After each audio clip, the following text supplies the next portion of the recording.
Tarehe 26 ya mwezi Oktoba itakuwa ni siku ambao kutakuwa na mchezo mkali wa kukatana shoka pale kwenye ligi ya La Liga, ambapo utakutanisha timu za Barcelona pamoja na Real Madrid. Kwa jina maarufu, mchezo umezoeleka kwamba unaitwa El Clasico, lakini kuelekea mchezo huu klabu ya Madrid imeonekana kuwa ndio timu ambayo ina uhitaji zaidi mchezo kuliko timu yoyote, kwa sababu mpaka sasa hivi wameanza kutoa baadhi ya wachezaji wao kwenye national teams. Kwa mfano mchezaji kama Dean Huijsen ambaye alitokea Bournemouth akaenda Real Madrid, yeye kwenye training ambayo anaifanya na timu ya taifa ya Spain alifanya kama ameumia, lakini hakuwa ameumia kiuhalisia, akaweza kuondoka kikosini hapo ama kwenye mazoezi ya timu ya taifa na kuweza kurudi kwenye club, na ikasema kwamba atakuwa nje ya uwanja kwa kipindi kirefu, lakini siku ya mchezo wa Barcelona atakuwa tayari ameweza kupona. Kwa hiyo Dean Huijsen atakuwa amepona kufikia hiyo siku, na hiyo pekee ikawa ni kama vile unaonyesha taswira kwamba Real Madrid ni kama vile wanautaka sana huu mchezo, na hiyo tu ikawa inazidi kubainisha hivyo. Lakini pia ukienda kusikiliza maneno ya wachezaji wengine wa Real Madrid, ni maneno ambayo yanaonyesha kwamba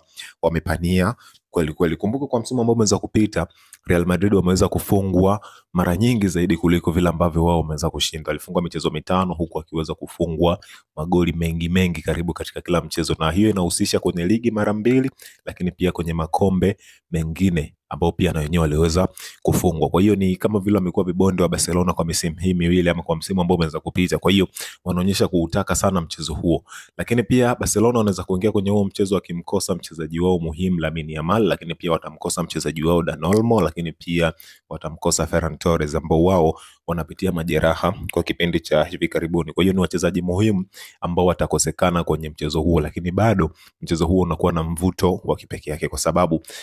Barcelona kwa siku za hivi karibuni wamekuwa na wachezaji ambao wanafanya vizuri, Marcus Rashford, lakini pia wachezaji wengine ambao wanamzunguka wamekuwa wakifanya vizuri kiasi kwamba wamekuwa wakiipa matokeo mara nyingi sana Barcelona, hata kwenye michezo ambao wanatanguliwa kufungwa, lakini wao wamekuwa